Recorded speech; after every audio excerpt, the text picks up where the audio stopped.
Graça e a paz de nosso Deus Pai, de nosso Senhor Jesus Cristo, seja com todos vocês. É com muita alegria que estamos aqui para estudarmos mais uma vez a Palavra de Deus. E hoje o tema de número 10 tem como título o caráter e os atributos de Deus.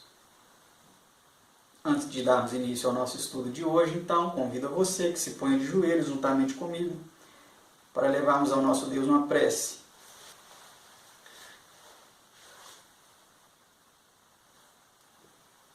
Pai Santo, Pai amado, que nos altos dos céus habita. Louvado e engrandecido seja o Teu nome, Senhor Deus. Também o nome do Seu amado Filho unigênito, aquele que por nós verteu o sangue na cruz do Calvário. Nós louvamos e bendizemos a Ti e ao Seu amado Filho, pelo privilégio que temos de podermos estudar a Tua Palavra, as Sagradas Escrituras, e suplicamos, Senhor, a Tua bênção sobre nós. Esteja com os nossos ouvintes, os nossos telespectadores, aqueles que nos acompanham através deste vídeo, abrindo o entendimento de cada um de nós, para compreendermos, Senhor, a Tua Palavra. Dá-nos também força, Senhor, para colocarmos em prática os Teus ensinamentos em nosso viver diário. São bênçãos que nós Te suplicamos, agradecidos em o nome de nosso Senhor e Salvador, Jesus Cristo, Seu amado Filho unigênito, que vive e reina para todos sempre. Amém, Senhor. Amém. Como dissemos, hoje é o tema de número 10, que tem como título o caráter e os atributos de Deus. Então vamos conhecer um pouco mais sobre este Deus maravilhoso, não é mesmo? A pergunta de número 1 de nosso estudo de hoje diz o seguinte: como é numa única palavra expresso o caráter de Deus? Vamos ver? Aquele que não ama não conhece a Deus, porque Deus é amor. 1 São João 4, verso 8. Então, em uma única palavra, o caráter de Deus é representado nessa única palavra, né? Amor. Deus é amor. Pergunta 2. Quais são alguns dos atributos de Deus? Então agora vamos ver mais alguns dos atributos deste Deus grandioso, né? Justo é o Senhor em todos os seus caminhos e santo em todas as suas obras. Salmo 145, verso 17. Então, além de amor, esse nosso Deus também é justo. Talvez você se pegou em algum momento duvidando da justiça de Deus. E dizendo para Deus: ah, Senhor, isso não é justo o que o Senhor está fazendo comigo. Não pense assim. Pois Deus é justo. Nele não há injustiça. E Ele também é santo. Ele não é comum. Ele não é profano. Ele não é qualquer um. Ele é santo. Tenha sempre isso em mente. Vamos para a pergunta de número 3, que diz assim: possui Cristo estes mesmos atributos? Então vamos ver aqui se Cristo, o Filho de Deus, possui esses mesmos atributos de Deus. Justiça, santidade. Vamos ver. Com o seu conhecimento, o meu servo, Cristo, o justo, justificará a muitos. Isaías 53, verso 11. Nem permitirás que o teu santo veja corrupção. Atos 2, 27. Então, como nós vimos aqui, Cristo, ele possui os mesmos atributos que o seu Pai. Ele também é justo e ele também é santo. É muito importante que nós saibamos isso, né? Vamos para a próxima pergunta, pergunta de número 4. Ao apregoar seu nome a Moisés, como definiu o Senhor o seu caráter? Vamos ver como o Senhor definiu o seu caráter ao apregoar seu nome a Moisés? Ele disse assim, ó: e o Senhor desceu numa nuvem e se pôs ali junto a ele, e ele apregoou o nome do Senhor. Passando, pois, o Senhor perante a sua face, clamou: Jeová, o Senhor, Deus misericordioso e piedoso, tardio em iras e grande em beneficência e verdade, que guarda a beneficência em milhares, que perdoa a iniquidade, a transgressão e o pecado, que ao culpado não tem por inocente. Êxodo 34, 5 a 7. Então, nós vemos aqui que o caráter de Deus possui todos esses atributos, né? Ele é misericordioso, é piedoso, ele é tardio em ira, mas grande em beneficência, verdade. Ele guarda a beneficência em milhares, né, de gerações. Ele perdoa a iniquidade, o pecado, a transgressão. E ao culpado ele não tem por inocente. Então, quantas características nós vemos aí, né, do caráter de Deus. E nos mostra que realmente o Jeová, o Senhor Deus misericordioso, piedoso, ele é um Deus tremendo, né? Pergunta de número 5.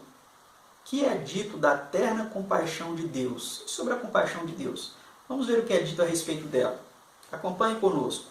A resposta diz assim: Mas tu, Senhor, és um Deus cheio de compaixão e piedoso, sofredor e grande em benignidade e em verdade. Então, a respeito da compaixão de Deus, nós vemos aqui que ele é cheio de compaixão. Ele tem compaixão por você e por mim.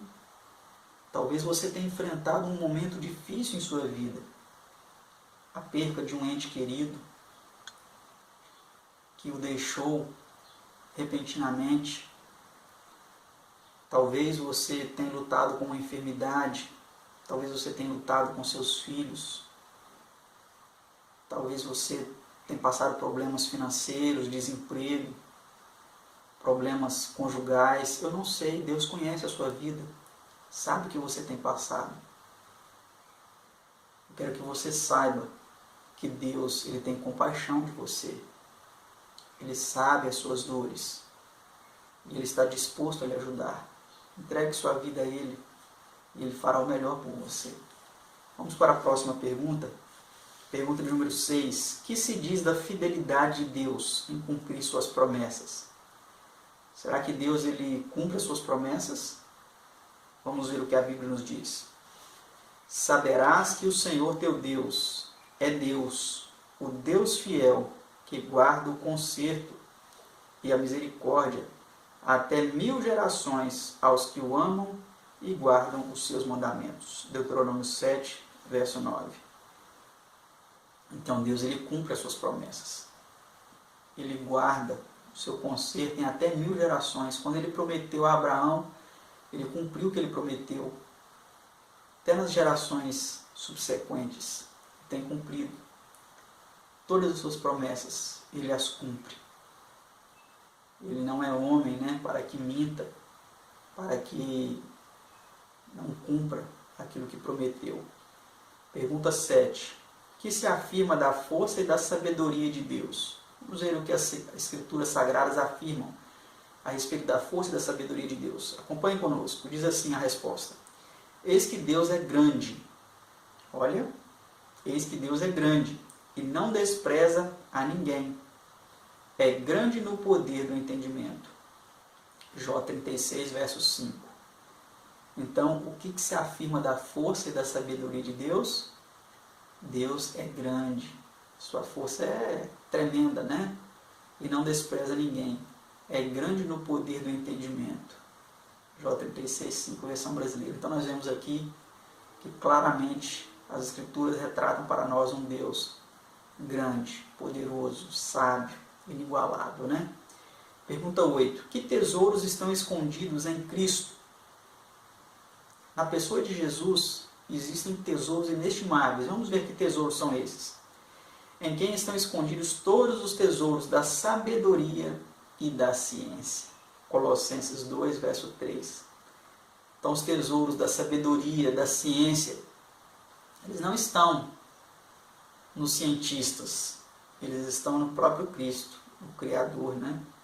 Pergunta 9. Em que linguagem é descrita a justiça de Deus? Vamos ver em que linguagem é descrita a justiça de Deus? Ele é a rocha, cuja obra é perfeita. Olha que linguagem bonita, né? Uma linguagem poética. Ele é a rocha, ele é firme, ele é inabalável, né?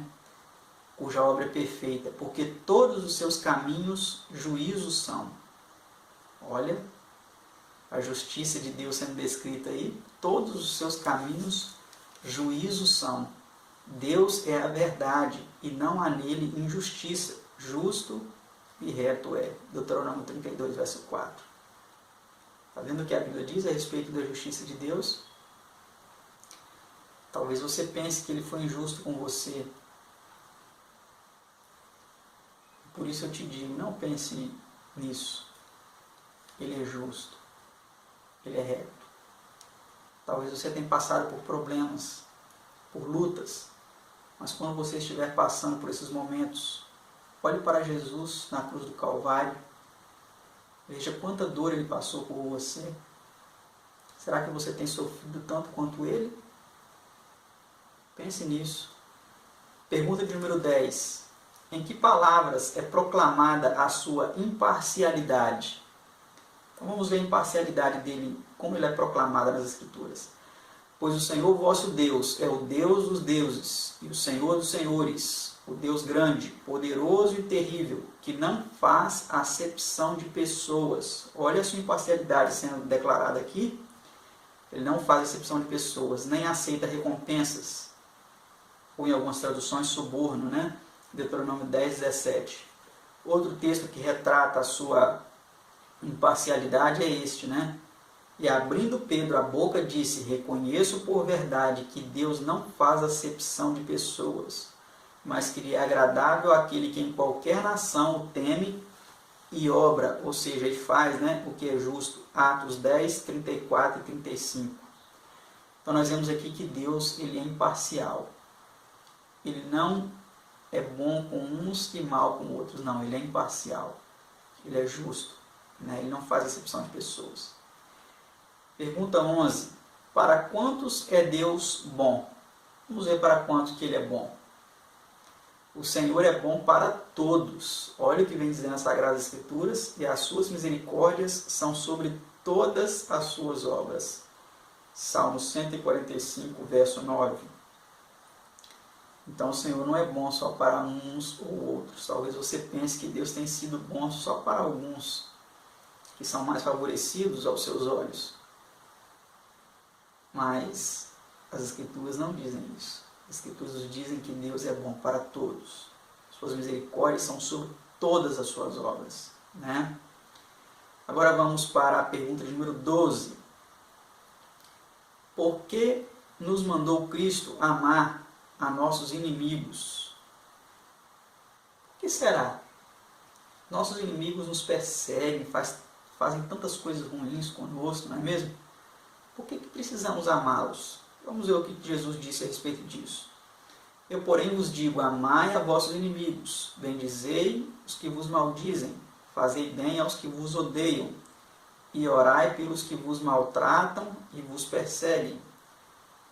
Olha o porquê, para que sejais filhos do vosso Pai que está nos céus, porque faz que o seu sol se levante sobre maus e sobre bons, e a chuva desça sobre justos e sobre injustos. São Mateus 5, 44 e 45. Está vendo? Deus ele derrama as suas dádivas, o sol, a chuva, o alimento, sobre maus e bons, sobre justos e injustos. Por isso Jesus pede que nós amemos nossos inimigos. Oremos por eles, né? Para aqueles que nos maltratam, que nos perseguem, para que nós sejamos filhos de Deus. Não são todos que são filhos de Deus, apenas aqueles que se assemelham a Ele, que entregam a vida a Ele, que são guiados pelo seu Espírito, é que são filhos de Deus.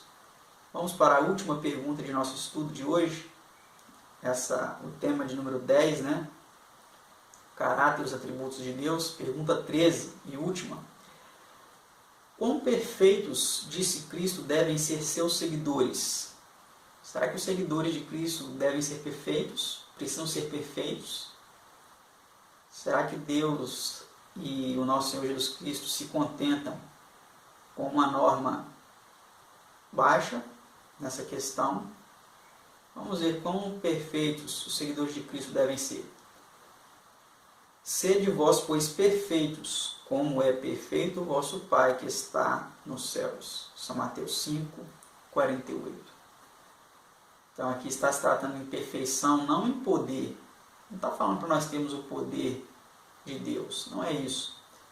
Aqui está se referindo à capacidade de amar os inimigos. Porque esse texto aqui, Mateus 5, 48, é a continuação da pergunta anterior, de Mateus 5, 44 e 45. Então, quando diz para nós sermos perfeitos, é sermos perfeitos em amor pelos nossos inimigos. E Deus nos dá essa capacidade de sermos assim, né? Essa perfeição em amor, que precisamos buscar em Cristo Jesus, né? Então, que Deus nos conceda essa capacidade, esse dom, né?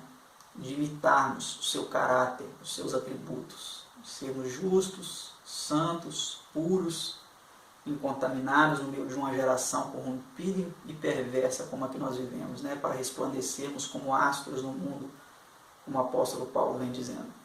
Que Deus abençoe a cada um de vós. Amém.